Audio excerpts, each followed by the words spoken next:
Hi there, it's JP Block again, and this week my blog is a story of my own past, and it's called My Report Card.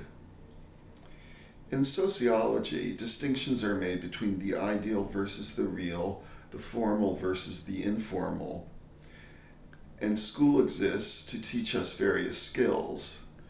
But most of us forget how to determine the hypotenuse of a triangle and have more vivid memories of the real and informal.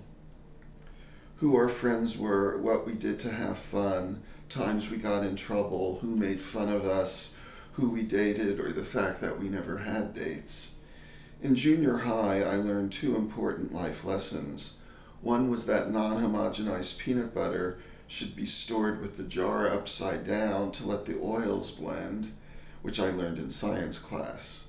The second was to keep my mouth shut when I was about to be in trouble, which I learned from my report card.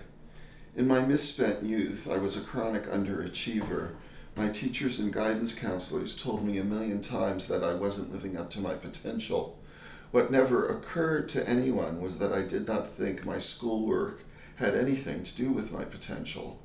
Though I could not verbalize it at the time, I resented the assumption that other people knew what was best for me. In fact, I still do. School was supposed to be the most important thing in my life, but the only thing I liked about it was when it was over. Snow days were like going to heaven. I started playing hooky in kindergarten, hiding behind a hedge when the school bus stopped to pick me up, and then going back to our second-story flat to announce the bus didn't come, which claim was easily disproven by looking out the window. It was downhill all the way from there. My approach to first grade was thanks but no thanks. Learn arithmetic? Thanks for offering, but I'm not interested. My arithmetic workbook got straight zeros, and I was told to take it home to show my mother, which I gleefully did, believing I must have done something special to merit such attention. Somewhere along the way, it got through to me that schoolwork was not considered optional, as I first assumed, so I cut corners whenever possible. Without studying for tests or doing homework, I got by with B and C grades, or at least I did until junior high. In 7th grade, the social studies teacher explained the Code of Hammurabi to the class, or rather, she told us examples of laws without explaining any of the history or belief system behind them. My K-12 education was mostly about what, and seldom about the far more intriguing why. Only in college did I learn to love school. Anyway, the upshot of the Code of Hammurabi was that if you did something wrong, you got put to death. The teacher gave example after example of this, and I thought that surely everyone got the idea. But she kept on stating the monotonous laws, while everyone else in class diligently wrote them down. "This is ridiculous," I heard myself say in a loud voice, as though a toad leapt out of my mouth. Toads leap out of my mouth to this day. The teacher said, "No, it is not ridiculous," and she said more after that, but I don't remember what it was, because all the blah blah blah teachers said blended together in my mind. Time came to take a test on whatever Hammurabi's code was part of, and I got a D. The teacher wrote on my test something like, "Maybe you should pay better attention to the ridiculous course material." Well, she showed me. It was the first quarter of junior high, and we were getting a lot of lectures from both teachers and parents about how important our grades were to get into college. I imagine many of us at times felt like grade machines, though some of us worked better than others. By this time, my mother had passed away, and I was living with my aunt and uncle. My aunt was my mother's sister, so she had a kind of unofficial final ruling in matters pertaining to me. Though I did not know it at the time, she was taking what I later heard called pills from her doctor that put her in a crummy mood quite easily. I knew the D on my report card for social studies would give her all the charm and breeziness of a rabid dog, so I figured I'd call her at work to get it over with. "Well, I got my report card," I cheerfully said into the telephone receiver. "Some good, some not so good. You know how life is. A little sunshine, a little rain, but okay overall." I then recited my usual B or C grades, and quickly added at the end that I got a D in social studies. "I have to go back to work," she said, hanging up the phone. I knew this meant trouble, though I had to convince myself it didn't. When she came home a couple of hours later, the first thing she said was, "I got sick to my stomach when you told me your grades. I went to the ladies' room to throw up. I was so worried.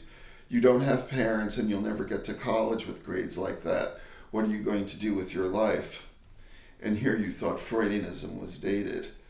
The pills she was on were, I think, amphetamines, which speed people up, and so like many of her punishments that was supposed to last indefinitely, this one lasted all of a day or two.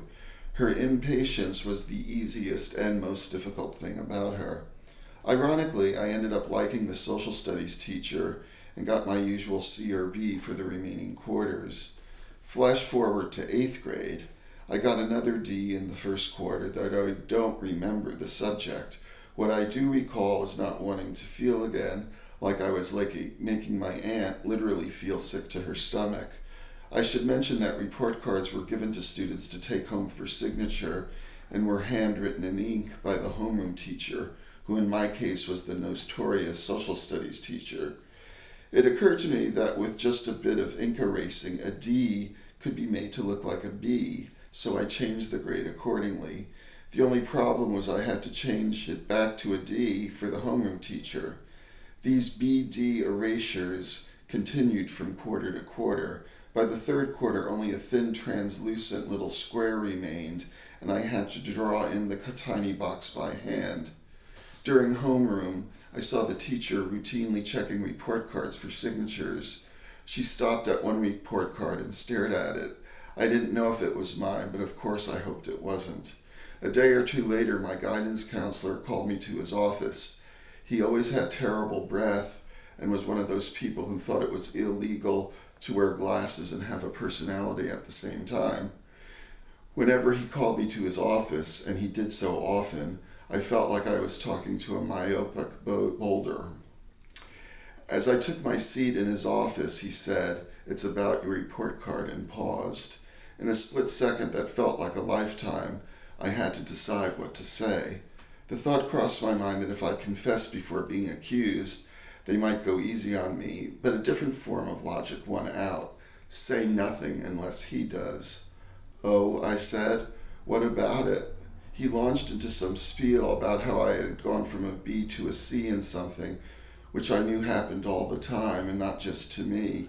It seemed an extremely contrived reason for calling me into his office, and I wondered then and still wonder if legally he had to wait for me to confess or some such. A short, cliched conversation followed in which I told him I'd try to do better next time. He unsmilingly dismissed me with his monotone voice. As I recall, my speed-ridden aunt never asked to see my fourth quarter report card. In any case, I never got in trouble for it. So remember, boys and girls, turn that jar of organic peanut butter upside down and never rat yourself out. Thank you.